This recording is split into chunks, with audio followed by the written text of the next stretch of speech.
Welcome to another session of Endless Legend. I'm Mats, and this is my Kapaku playthrough on Endless difficulty.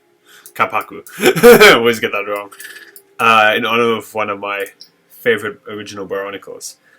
So, I actually overlooked last time how powerful something like Apprentice Registry can be, considering how many tiles we're exploiting with the Golem Camp.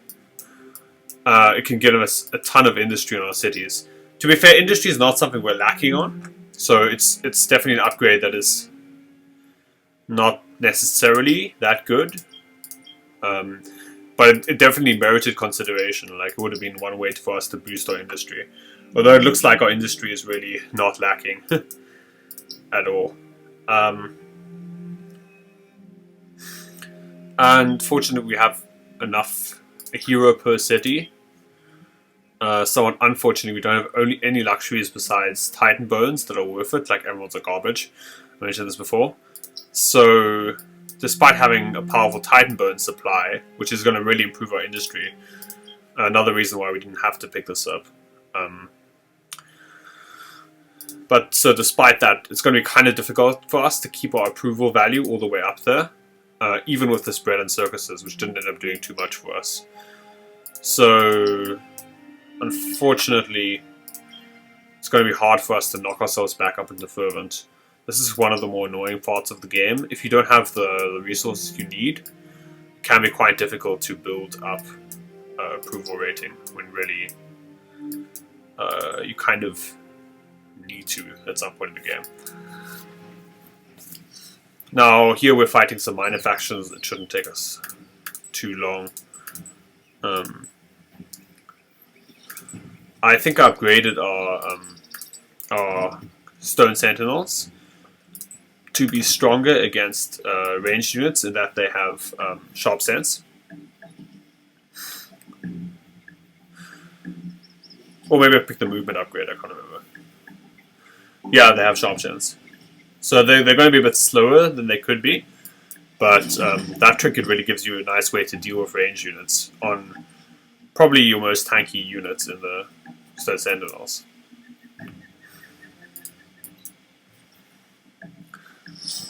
Again, it's more or less, unless you're going to lose it, like I did by accident the other round.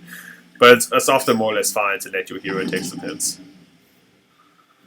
I mean, partly, I mean, it doesn't really matter who takes what hits. We're not looking like we're going to be fighting anytime soon, and if we are, we're going to be using different units, upgrading our hero again, etc. It looks like we may have to clear these villages out, though. I forgot if I picked up a quest for them. I think it was something difficult to do, like one of these. No? No, maybe I even forgot to pick up the quest from these people. In which case, that is entirely on me. Conflict could have been avoided. Oh well. So we have the required resources to pick up adamantium, etc. warriors. It's just that those resources are pick up like third tier weapon basically units. It's just that those resources generate quite slowly. So it's going to take us some time before we have a really powerful army. Actually, here's a spices deposit in this region. Spices are quite worth it. But to do that, we're going to have to pick up this tech for one kind of resource deposit. Even though spices are quite good, I don't know if I'm entirely happy with devoting that much science to that, at least at this point. See how it pans out. I do kind of want to still take this region, even though it will be slower to start, primarily because I just want to link up all my regions, make sure they're connected by roads, have a powerful front where I can just quickly maneuver my forces along in case of a inevitable conflict, or it doesn't have to be inevitable, but like in case of a conflict with, for instance, Orange. It really helps to have roads connecting your empire.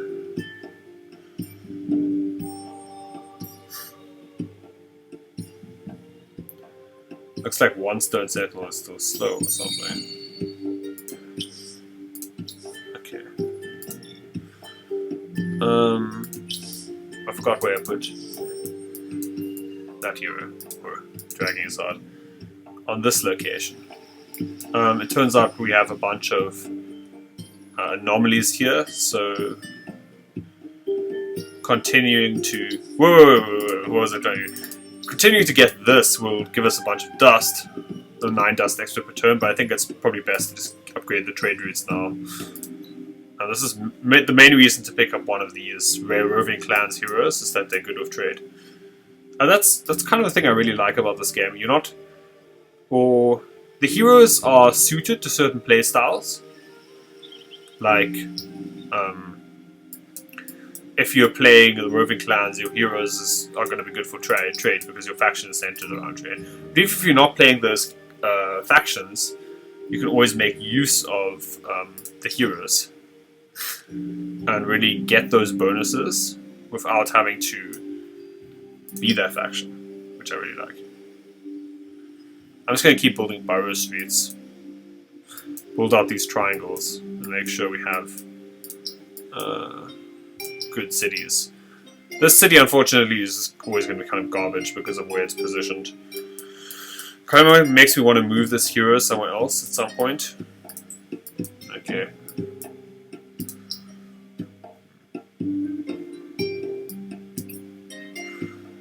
I think I'll build a settler after this. Just so I can connect these regions.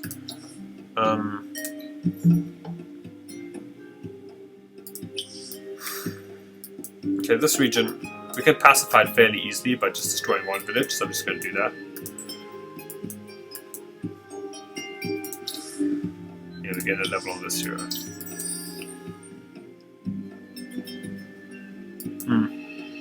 So, I like these anomalies in this region, but if they've already founded the city there, then they're probably already... This is the big disadvantage about trying to win new cities with military conquest, is that inevitably the AI will mess up its location placement for its cities, and then you get a suboptimal city in the end effect. I'm going to pick up dust refinery in the city. I'm going to increase my dust production if at all possible. And dust refinery is a nice upgrade. This city is slowly coming along. Right of way is something we kind of want eventually. I mean, we have nothing better to get here, apart from extra camps, I guess. Those might be stronger. And my problem with the right of way is that it doesn't... I don't think it actually links between regions if there's no city between them. I could be wrong. Might be good to find out now. Definitely good to find out before we decide to settle. Let me just check what my faction quest is. I forgot. And so there is a ruin location. Oh, look, ruin located in there. Which empire's territory do you have to walk through? We haven't met them yet. Okay. But we do have to get there at some point to complete our faction quest. Now the real question is Orange gonna try and take advantage of us? Or attack us in any way? And if they are, we might want to prepare for a war with Orange. War's not bad. I mean, war's not bad. War's obviously really bad in real life. I'd never get, say anything else. But in the game, a war is a decent way of building up your... just fighting a war is a decent way of trying to pull ahead in the middle to late game. Because you can gain a lot of cities. But also, having armies is just a natural part of the game. In terms of, if you don't have enough military, you're just going to kind of get crushed off the board. Or, well, I like to imagine this is a board based on how many hexes there are. But more so than Endless Space, in Endless Legend, war is more or less necessary. Can't really get away with not being prepared militarily.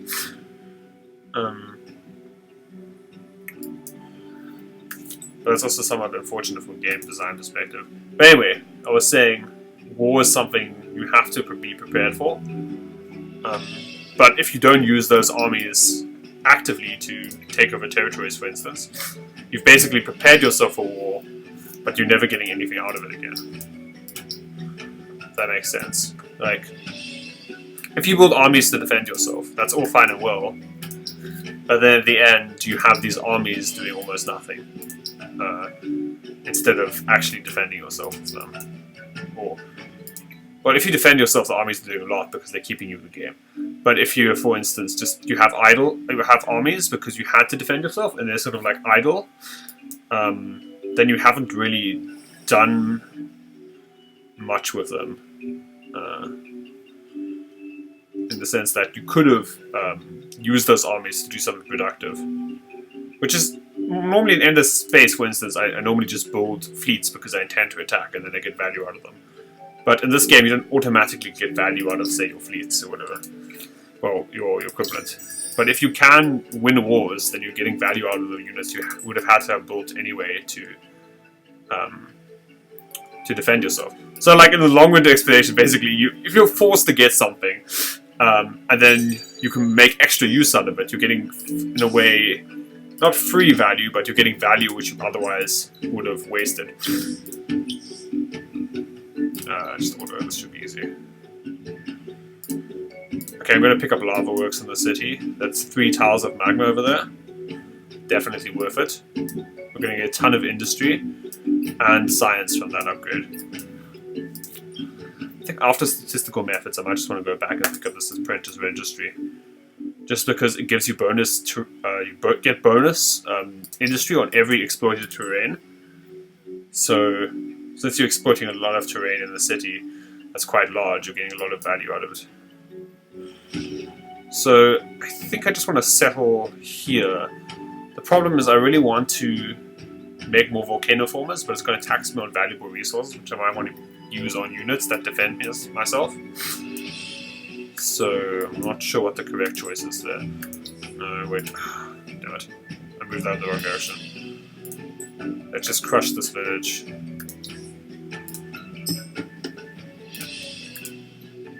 Pacify the other region. Okay, I have to return to them. Oh, we get 30 glass steel? That's wonderful. Okay, now we have an extra glass steel. We can afford to make a couple of volcano formers. To volcano form this region. We can drop one here and then here. Yeah, that seems good. We can even speed up this settler if we want.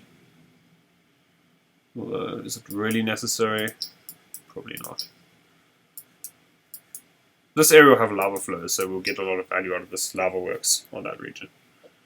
I think I always want to place another burrow here, just because it's going to get us a ton of resources for lava flow. Our happiness is fine on the city.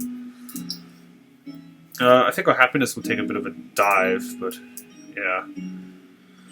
I don't know if that can even be avoided. We just really do want to have, I do really want to be able to link up all of these regions.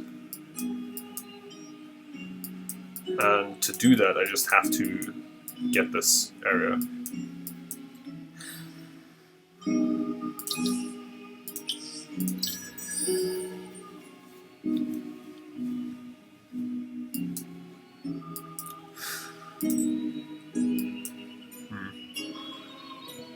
I can think about upgrading these Golem Rider designs. So as to... 5 turns damage is no joke, and 15% damage on my hero is also incredible. I guess initiative on my units is probably going to be a bit better. I'm not sure though. Initiative is important. Because if you get the first attack, if you don't get the first attack, conversely, you often, like, your units clog up, and, like... The annoying thing about this game is that if a unit comes to melee range and attacks one of the units, it loses its movement, basically.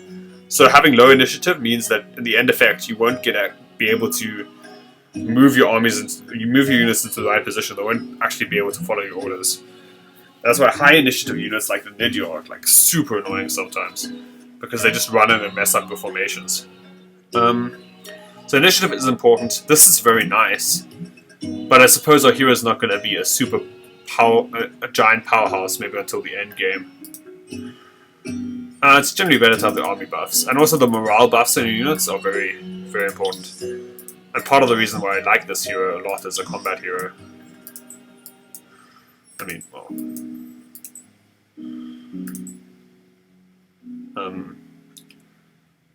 game is playing the signature track of the series, Endless Flawless Theory, I think. Sorry.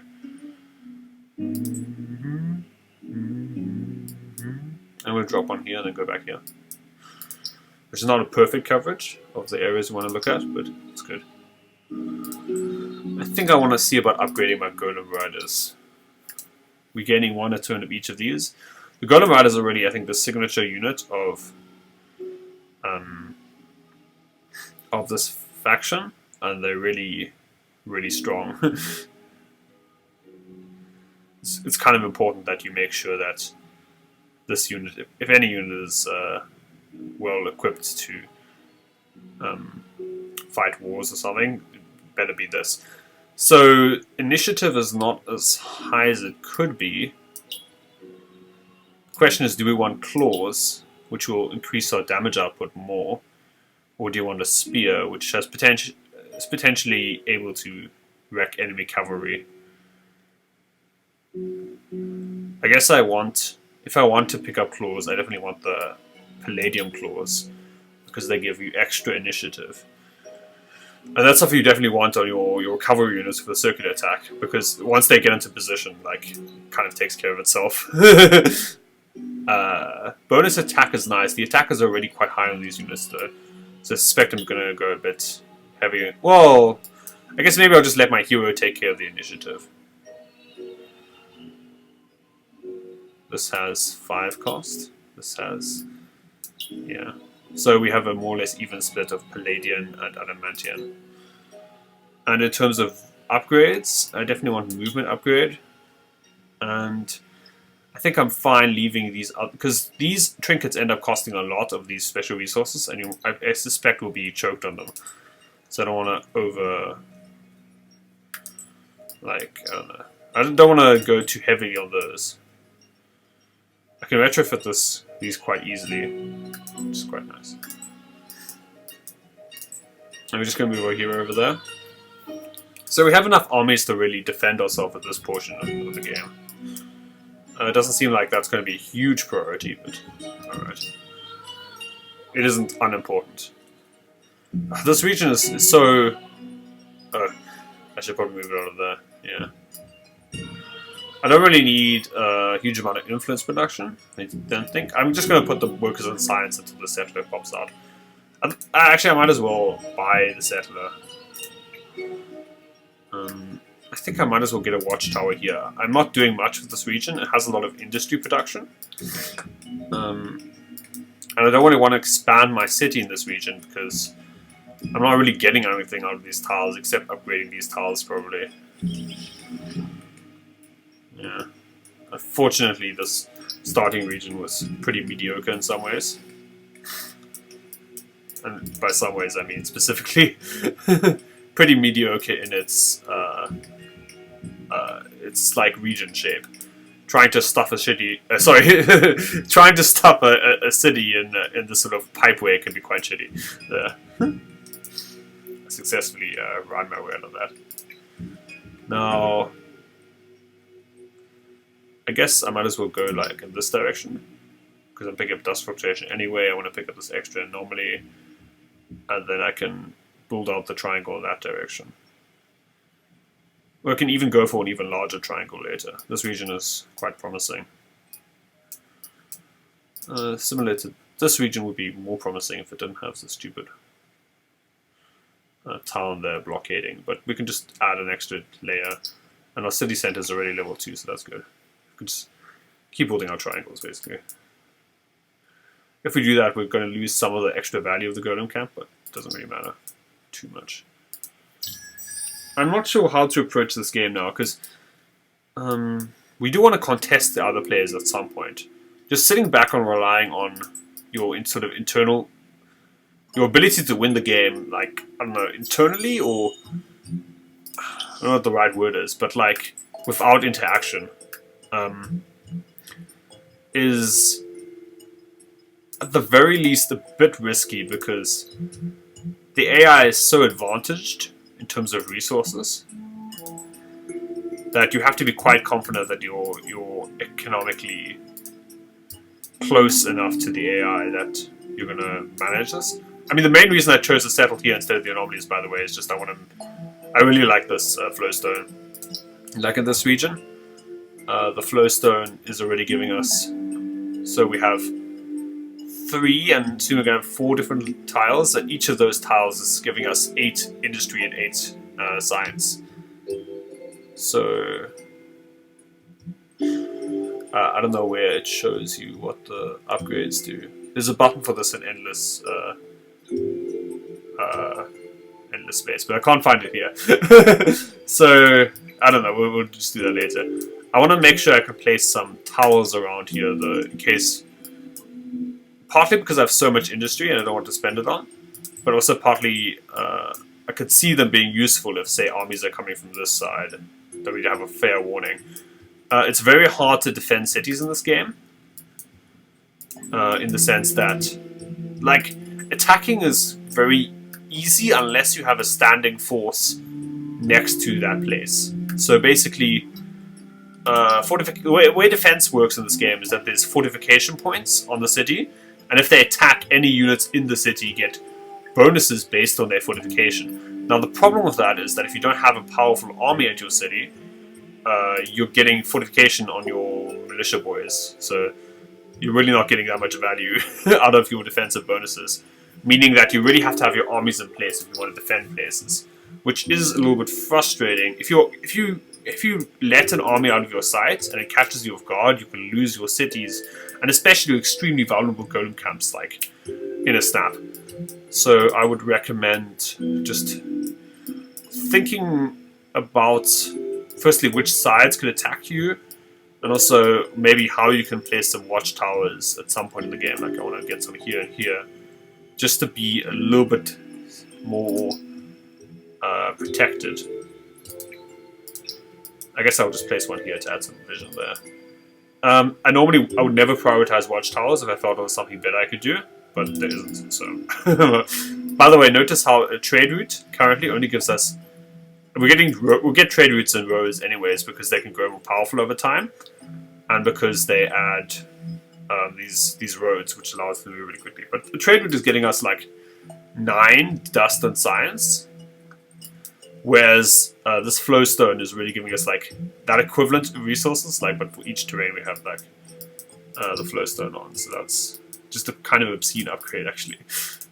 Well, it's not obscene, but it is quite strong, I think. Maybe I'm overvaluing it a little bit, but I do enjoy having this because it's like another way of getting more value out of the terrain.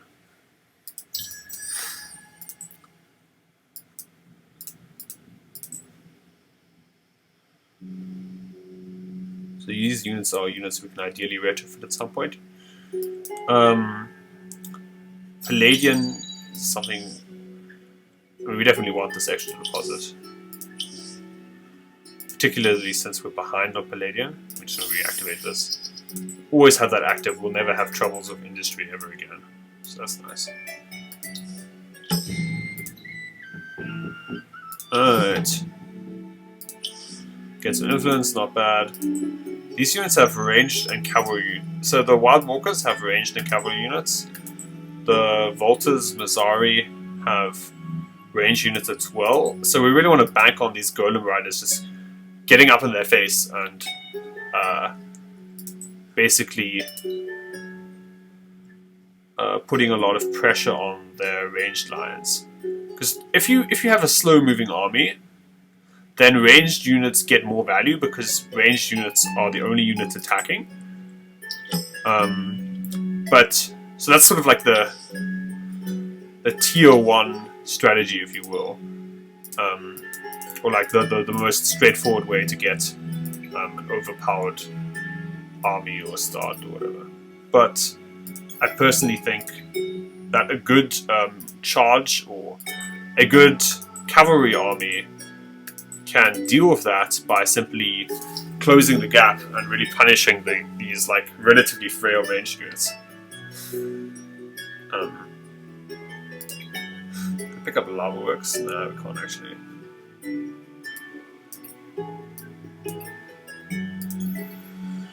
Whew. This place is not so great to start off with.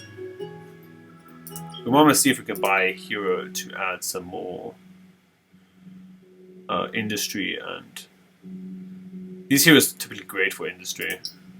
Although ideally we'd have forest, and forest is something we destroy by our terraforming. So those heroes good for forest. We don't really gel with that though. So although now we've finally connected these cities by road, so that's great. Yeah, so I guess we have to get a trade route on this city to connect everything else with via trade.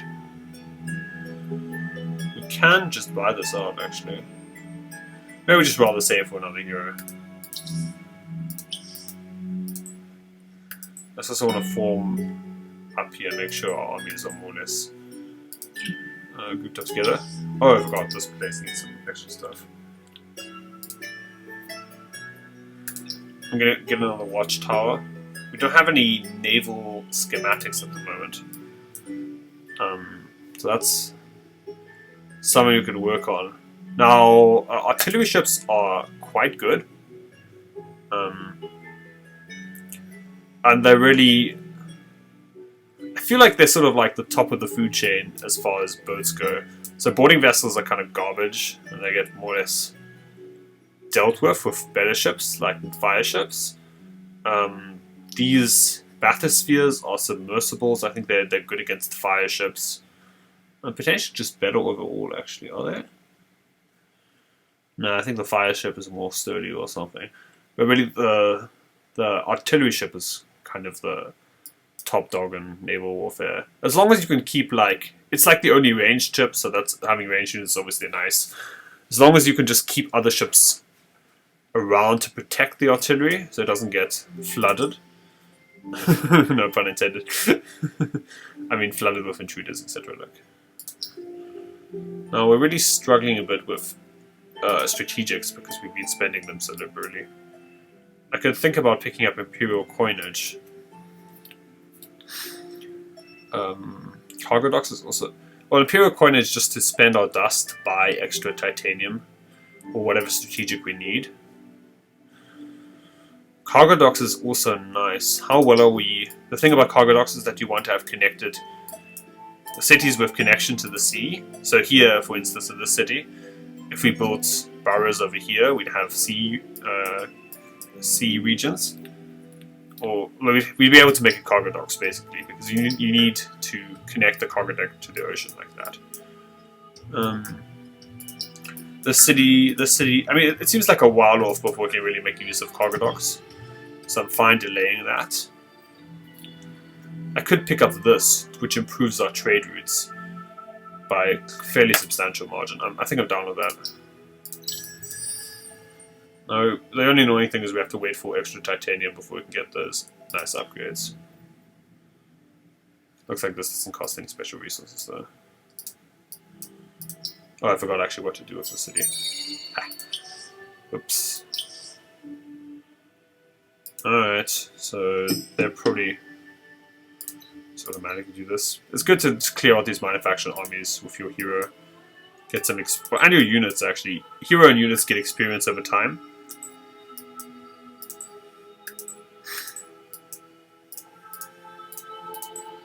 I should probably retrofit all of these golems at some point. But in the meantime, we can think about buying another hero. Edra the Listener is another one of those heroes. These heroes obviously excellent for any city that grows to a large population size. These heroes are quite strong, though all they really give you is industry. So in the end game, they're less impressive.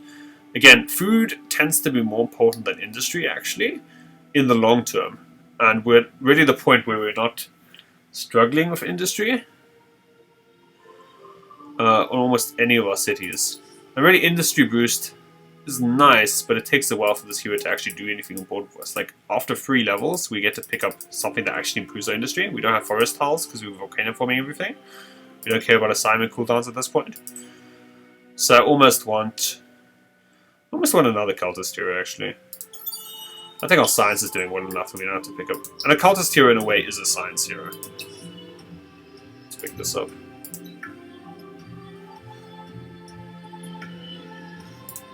After you pick up the lava, we can just pick up the... I think we just go to the sewer system right away, actually. I don't want the lava works here because it's going to give us 1, 2, 3, 4. Once we get it online, it's going to give us 32 industry and that amount of science, so that's quite a big start for that city. I almost feel like I want to, well, I'm obliged to pick up a watchtower here.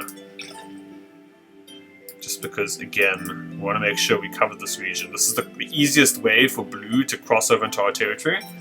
And if you can spot a fleet or a ground unit army that disembarks, then crosses the sea and re-embarks, those are 3 turns at least you have time to react. So even for armies here, we just run down here using the road system, and we're definitely not going to be caught unawares. So I really like that. Yeah, here's probably a good location to put a watchtower. It costs us basically nothing to do that. I don't know where else I was building a watchtower. Where's this watchtower? I guess next turn we just pick up management sciences, although that taxes our titanium as well, which is irritating. I guess at this point we could just build some golem riders for the city.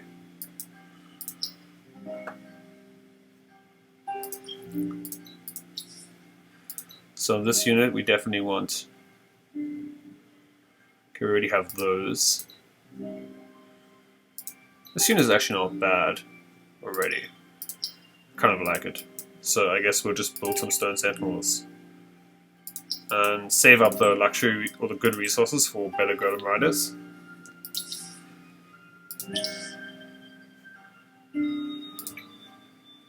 And I guess we'll just pick up this to complete the triangle in the city.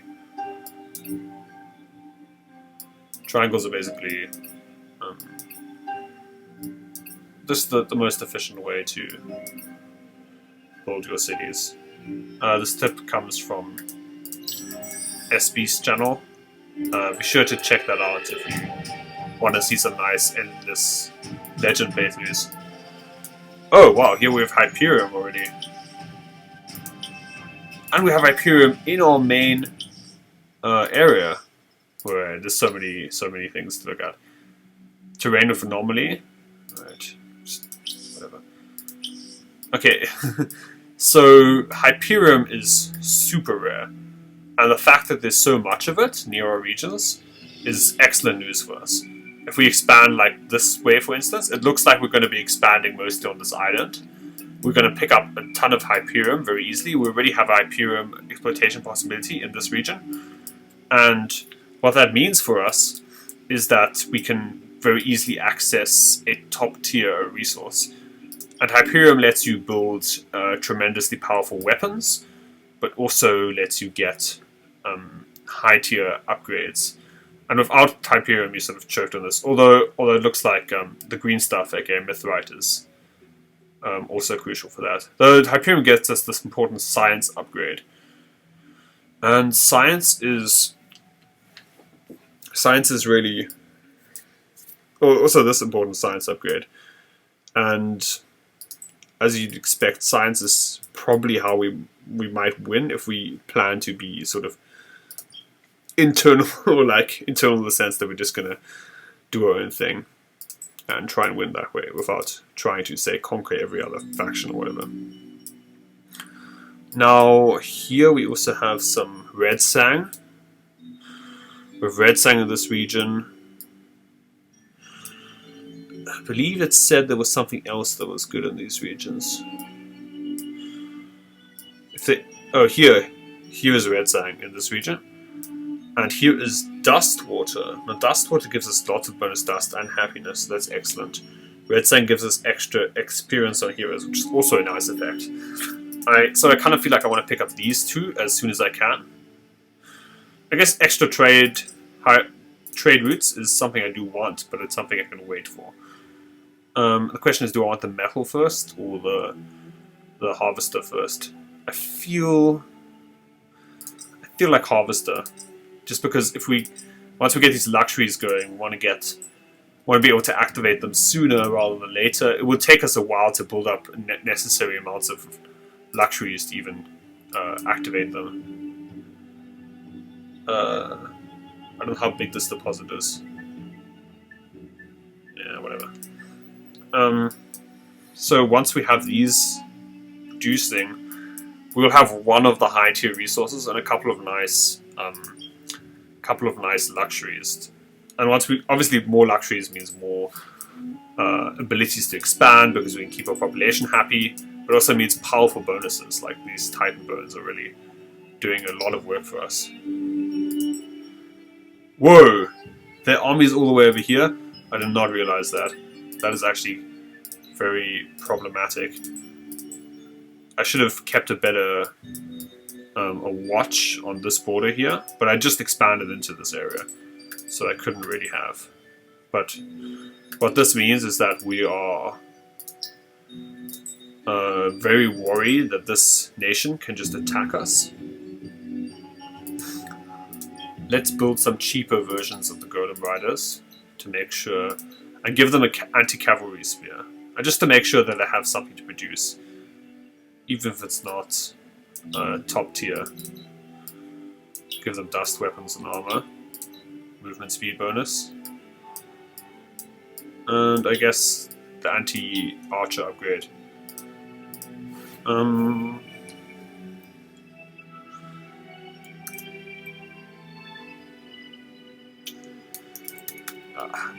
I can come up with a cool name on the spot. So, Stone Sentinels are fine. I do want more anti-cavalry raiders here. And I'm gonna start producing very heavily. This is sort of a situation where we have been, but I'm trying to avoid, have been sort of caught unawares by these enemy armies. And we have to strongly consider, like, just trying to repel them by force. I sort of feel like I want to rush Lava Works here, just so the city's not garbage. Speaking of garbage, beautiful segue into insulting my hero, I know. Our hero can pick up an anti-cavalry spear, which is probably going to be useful considering they have cavalry units. Or our hero can pick up a warhammer, which gives us stun 4. And what does stun 4 do? 40% chance to stun the target, which is of course immensely powerful. But also Cavalry Slayer is quite nice in how much damage it lets us do against these cavalry units. Although it looks actually like the hammer is just overall a better choice. I'm just going to pick up some dust armor. Nope. Yeah, I just don't want my hero to be under-equipped. Especially if this sort of fight could be decisive.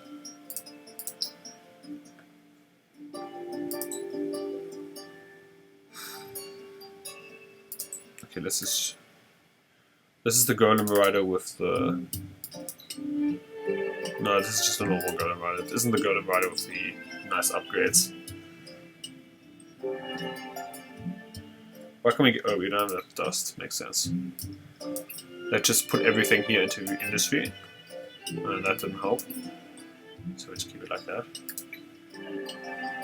Stone Sentinel are nice army units because they don't cost us in terms of dust. We just need to make sure our army forms up here.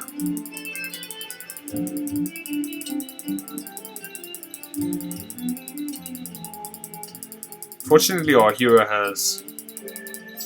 Sorry for the incessant clicking, it's kind of mandatory in some ways. We're quite happy that our hero has this ability. Wait, Actually, no, a hero doesn't. I thought for some reason this hero had the ability to give you extra, what is it called? Reinforcement points.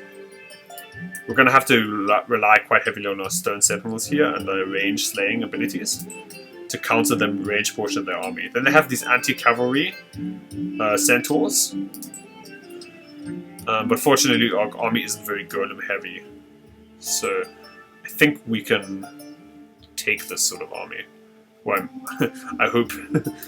The main thing is that we delay combat until we have built up our military army. Here we're going to pick up this apprentice registry.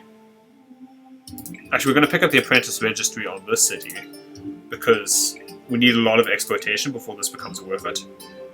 And we have a lot of terrain covered here. I really want this advanced harvester though. It's kind of sad.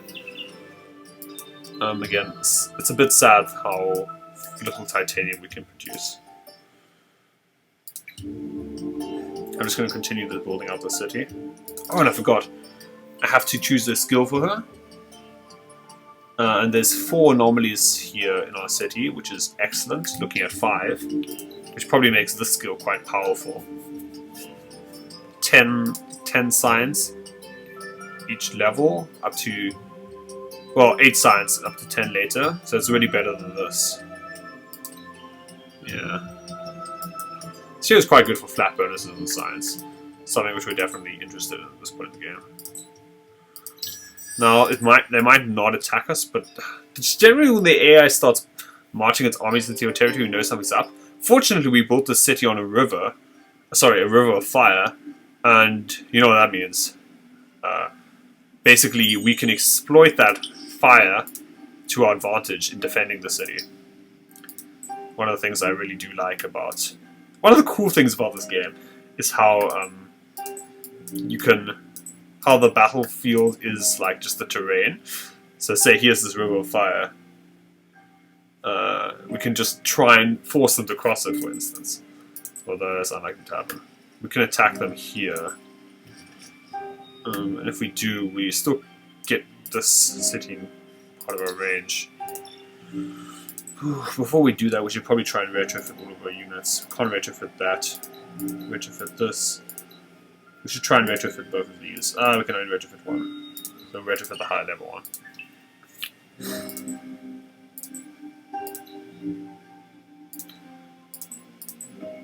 The most advanced golem rider should definitely... Oh no, we can't. Yeah. Oops. I might have messed that up a bit. I definitely want to pick these up. Now that we're under military pressure, I think Signal Corps and Brigade... Signal Corps, I don't know. Whatever. I said the single bodies. Signal dead people. Signal Corps and Brigade System are things we want to pick up. But at the same time, bonus trade routes are something we'd like. But I think gathering these two are sort of necessary for us. There's also these volcanic upgrades again are just excellent. The Kapaku, and I'm really glad they were added to the game because they make volcanic tiles more special, and really make how do you exploit the city tiles you add more kind of sub game more interesting. Similar things are like agricultural science for like water heavy factions. And there's it's nice to have upgrades that are like good sometimes and bad sometimes. So this is sort of like another public granary, which I already said I thought was an excellent upgrade. Although it costs us these things. So that's not bad. It's quite expensive industry-wise. I feel like this might be better. Is it better though? Are we getting a better deal for a buck with this one? I think maybe yes, in the long run. I guess how much food are we really getting on city? So like 78 and 25% of that will often not be better than 50. Whatever, I'll make that decision later. Right now I have to worry about homeland defense. I think we should try and take this army out. It might be a mistake, Okay, this is a bit too cavalier of me. Limited puns intended. If I'm doing this, I might want to think about picking up a good trinket on my hero. That boosts the army efficiency quite a bit. Army defense boost, nice. Army attack boost. These are all nice things to have.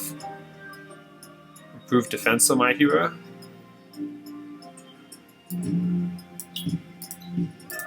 But I'm not sure which will actually help us win a fight, for instance. I'll just give us some better boots. Okay, let's see how this will work. Okay, there's no reason to panic really. If like the AI thinks we're gonna lose a fight, doesn't actually mean we're gonna lose the fight. Now, what the River of Fire does, I think it does 10% of damage, or 10% of health as damage, and we have more reinforcements. I'm kind of toying with the idea of just retreating behind the River of Fire like this, and then letting the flames do a lot of the work. But at the same time, I do have to attack this Archer Corps at some point. The problem is they have high initiative than us, so it might be best to just hang back and wait for them to come to us. It's really kind of a tough call there. I guess here we have the Fire River front, and we can sort of use that to our advantage. Hopefully they'll just come at this like this. We can send these army units back. Maybe I want to keep my powerful golem, or my golem riders. Well, this is not a powerful golem rider, but I keep my golem riders back like this. I hope they come into this front like so, and start burning from the fire, and then I send these anti-archer units into the back line to harry them with my hero's additional support. Whoa, too many arrows. Okay, you should go attack this guy. I want you to attack like this, and I want you to try and maybe circle around as well. I don't want my cavalry units in general engaging with these army units. I kind of want this to sort of stay like a solid infantry line. I just hope that their cavalry will charge me like so.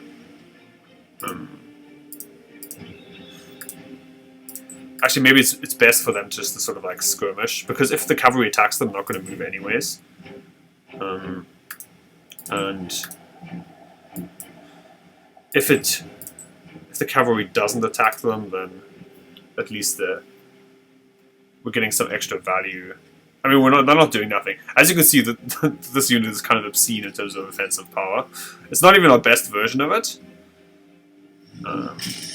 But it's really doing a lot of damage per attack, as you can see. And the strategy is sort of working. We're holding them at the river, the fiery river. Whoa, look at how much that hammer fall did. Okay, I'm not sure why I did that. Maybe I gave it that command by accident. It looks like we're doing quite well in this battle, I must say. Oh, okay, hero just does what they do best. So here, I definitely want to try and get multiple targets with this. Just keep... It looks like this Stone Sentinel is just very well set up from the design-wise to tangle with these ranged units. Stone Sentinels are sort of our best units at the moment. Sadly, we don't have the initiative required to really pound these units by getting the first attack in.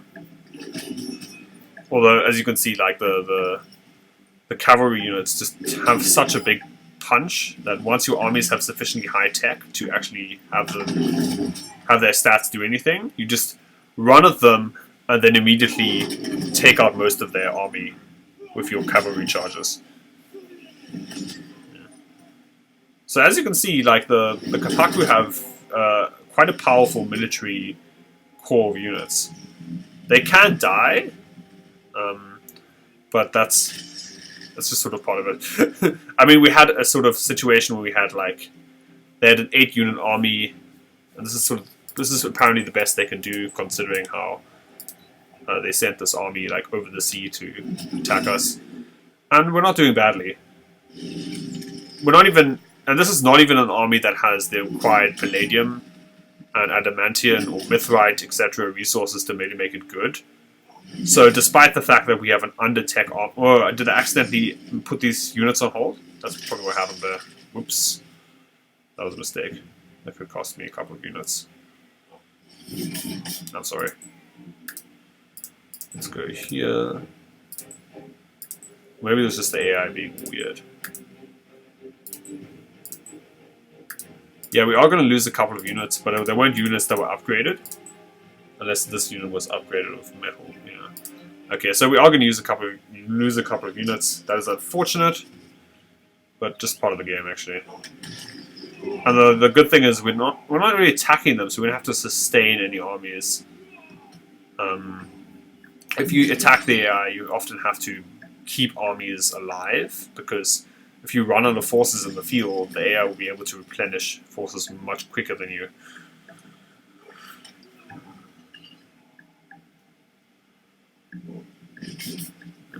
The Stone Sentinel's one downfall is that it's not the greatest at dealing damage, but that's why you have the Slayer upgrades. It can be teched basically to be good against infantry or good against ranged. As you can see, the tech against range has really paid off in this battle. So again, I'm not the best battlefield commander, but in this battle I was able to just have better units, and I traded 4 units for 8 units basically. Probably higher tech units even. I'm not sure. Well, possibly higher tech units. Probably not actually. But once we get enough resources going to... Wonderful, this hero got an upgrade. Excellent. Once we get enough resources going to upgrade our unit's tech, we'll be able to win those battles much more convincingly. In particular, I want to pick up these Hyperium deposits. We have already 2 in our Empire, and with the extra Hyperium, we can start building Hyperium units, which will basically outclass everything our opponent can throw at us until the very late game. At that point, we can start waging war for profit, in the sense that we can attack enemies and really gain something out of attacking them. I feel like early in the game, waging war is often something you do out of like pure survival.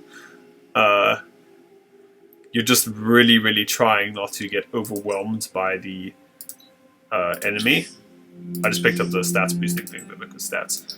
You're really trying to not get overwhelmed by your enemy, or like not let the AI like completely dismantle you, tear you out of the game.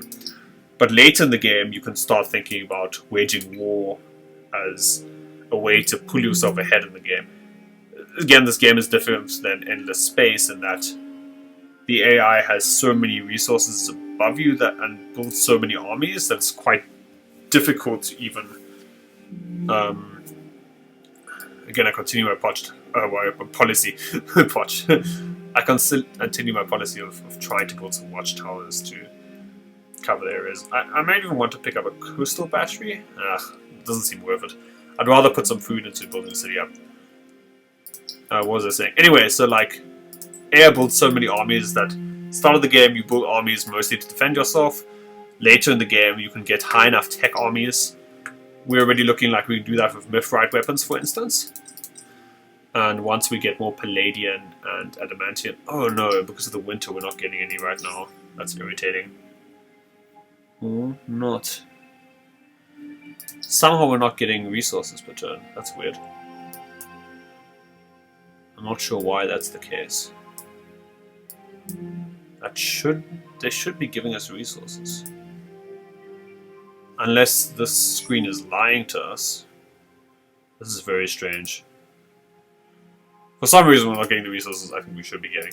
Anyway, so once we have these resources online, I think we will be able to build high tier armies. Currently we're just pumping out whatever we can because A, we don't have much better to do than get some armies, and B, we really have to just have enough standing forces that the AI can't just run in and sweep us off the board. Let's just build a watchtower there, keep an eye out the best time to ambush an enemy army is just before they make landfall or just after. You can like cut them off and corner them in like a really small passage. They can't deploy as many units as you can, and it's typically like a massacre. That's why islands really favor the human player, because they cut down the AI's offensive possibilities early in the game. Or to a significant extent, at least. I feel like at some point we want to colonize this region just because of the Hyperium and the Red Sang. Okay, that's nice. Get an extra level here. Like I can go for extra influence or extra science, having picked up the Impassioned Preacher multiple times. Bonus dust is also not bad. Let's just check out the city where Ozek is. Well, yeah, they're mad that I attacked their army, but their army was kind of in my face very threateningly, so I feel like... I feel in some ways... I feel like that was probably a justified decision. I sort of expected that fight to go maybe a bit better, maybe a bit naively. But at the same time I thought they were just about to declare war on us, like, immediately. So I was quite surprised that that wasn't the case, to be honest. We're just going to get the basic upgrades in this place. Once Lava Works comes off, we're going to have a ton of industry to work with. Well, a bit more industry. I guess right-of-way is the most important thing here. After picking up right-of-way, central market, I think.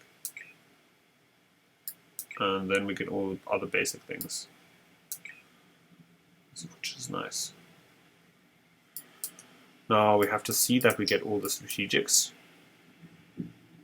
This city is good for science. I'm not sure what a total science output is. 900, so it's like a third of our science maybe. So I'm sort of thinking about just leveling up science again. Influence is fine. But I don't think we're really starved on that at the moment. Yeah, we're not choked on influence.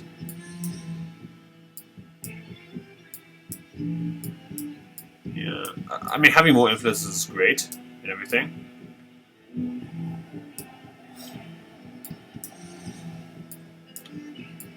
Okay, we go like this. This way we get more science, but I think we want to just get the influence boost to happiness, put all of us at the citizen fervent. Get some extra dust, because why not? We could get the unit cost reduction, because it only costing us extra 100 influence points. So I think I'm going to go like this. This way we get faster buildings, more science. Percentage bonus is a bit better than even flat bonus per district. Happiness is going to give us more science than this, I think, and also some extra dust and food, etc. All of the other good stuff. A bit of bonus dust and bonus industry on unit production, just because we can't actually get this as our next choice. We can't actually go out to trade routes without sacrificing something. So I think that worked well. We just have to make sure that we don't let another army slip through. Because we have these Hyperium deposits, I feel less pressure to go out in the sea at the moment. But basically we managed to defend the first incursion of the AI into our territory. And we're ready to, as soon as I get enough of the damn glass steel. I don't know why it's not producing anything during winter. It's very strange. Anyway, we're really in a position where we can... it feels like that must be a bug. We're really in a good economic position. We're able to defend this giant, or empire, this strip of land from enemy incursion. And we can really build up our economy and army at this point. So I feel quite happy with how the game has gone so far. And join me next time as I think I'm going to start thinking about how I can use these pearls and what to do about orange. Because orange keeps... This probably won't be the first time orange comes into our territory. Orange is one of the stronger players. If we take orange out, it's better. But to do that, I think we're going to have to build up our Mithrite extraction, because for some reason these are like stalled. I hope this isn't a bug or something. Anyway, thanks for joining me for this session of Endless Legend, and look forward to future episodes.